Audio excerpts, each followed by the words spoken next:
Rabbi Mark Wilds, and I'm the founder of MJE, Manhattan Jewish Experience. Yeah, I began MJE 27 years ago to engage young Jewish professionals um, in Manhattan and in the tri-state area in Jewish life, specifically targeting young men and women that didn't have as much of a background in Judaism to get them to give them education, inspiration, trips to Israel, retreats, classes, explanatory prayer services, really to engage a population of young Jewish people that were not being engaged. So the dinner is our annual fundraiser where we bring together our whole community and lots of our supporters and donors to not only help fund the operation, but really celebrate the work that we're doing. So we're expecting probably, I don't know, 350, 400 people tomorrow. And we're highlighting this year a number of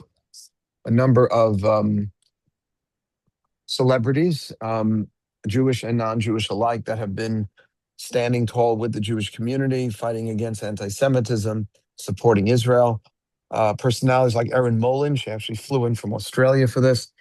Um, she is getting an award for us for all of the incredible way that she's been standing up against anti-Semitism. Bruce Pearl, who's a well-known coach, is also getting a special award for his love and support for Israel. James Maslow is a musician from Nashville, Tennessee.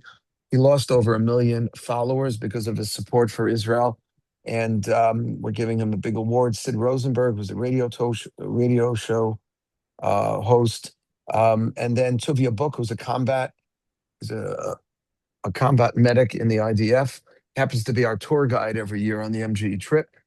We go to Israel every summer, and Tuvia has been serving in the IDF in Gaza and now in Lebanon. Zoya Rains, Naftali Friedman do a lot of political work on the local level on behalf of the Jewish community, pushing back against anti-Semitism. Rabbi Penny Rosenthal has been a rabbi on our staff for almost 20 years. And then we have a young woman who, facing anti-Semitism on her college campus, she goes to Hunter. She's actually just graduating from Hunter.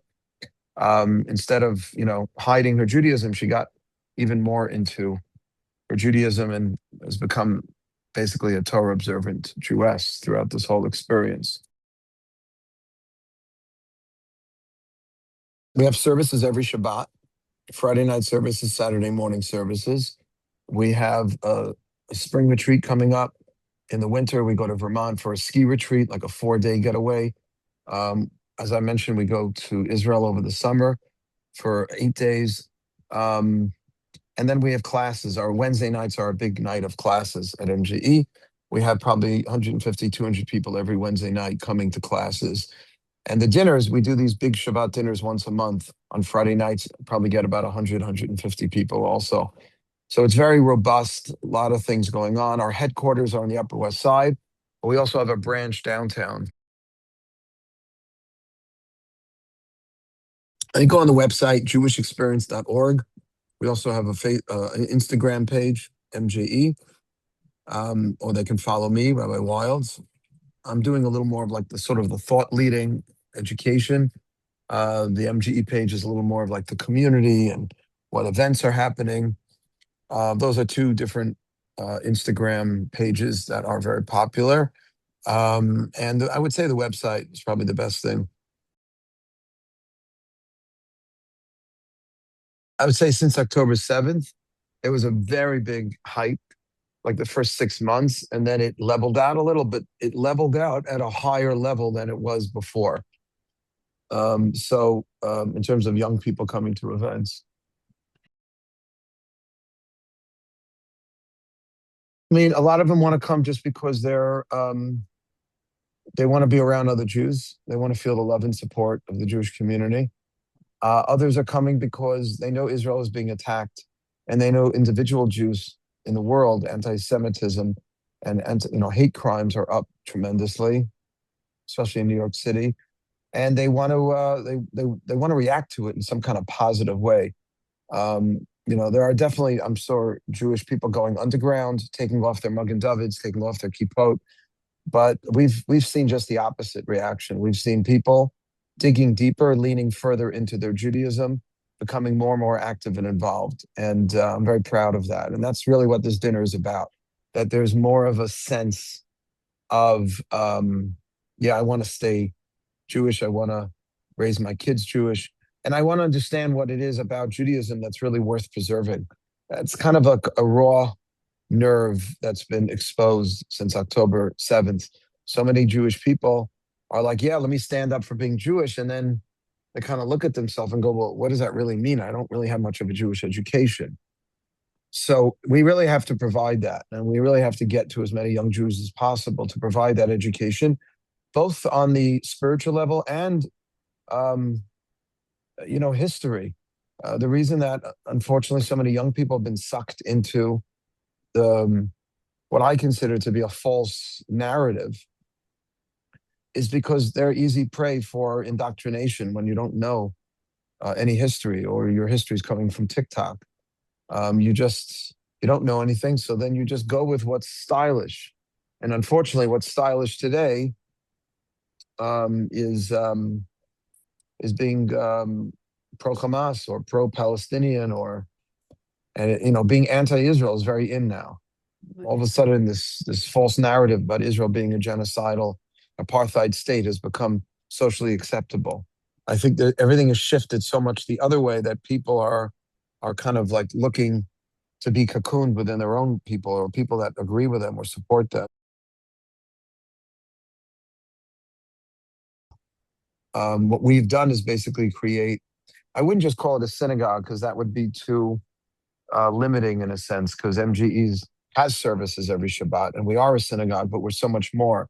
It's an entire community where people are looking out for each other, people are helping each other get jobs, they're networking, they're supporting each other, they're friends outside of coming to MGE. This is where people are developing their chevras. And this is very, very important because we can't expect Jews to be marrying other Jews if they're not hanging around each other enough. I think that there's an opportunity now that the Jewish community is being offered. And there are a lot of different ways that people can react to anti-Semitism and to an attack like on October 7th. And we have an opportunity to, I think, engage an audience of young Jewish people that have not been engaged, and to kind of work off that opportunity. And this has happened in Jewish history. This is not a new phenomena that Jews come out of the woodwork when we're attacked. I mean, I'll share something. Years ago, Alan Dershowitz was a speaker at our program, and he said something which sounded a little cynical to me at the time. And he said, Rabbi, it's like 10 years ago, a little anti-Semitism wouldn't be bad for your business. And he was right. And we could decry it and we could be upset about it. We have to fight against it, obviously. But I think we could also take advantage of it and try to turn back to young people and say, okay, we're going to now pay a little more attention and try to give you some education and inspiration as to why it's worth, staying Jewish and not tucking the Magen David in and fighting back. Because if you're going to fight back, you need to know, if you're a soldier in the Israeli army, you better know what you're fighting for, or else you're not going to be able to really feel, have the courage to do this. And Jewish pride is everything. If you don't have Jewish pride, you don't have any pushback. And you can't have Jewish pride without Jewish education. How could you be proud of something you don't understand? We opened up actually in Tel Aviv 2 years ago. So we have a nice operation in Tel Aviv, and I would love to open up in a couple of other cities. But like anything else, it requires more funding and resources. And we're just basically, we have like a $2.5 million budget right now, which just covers New York and Tel Aviv. I need to double that to be able to open up in a couple of other cities.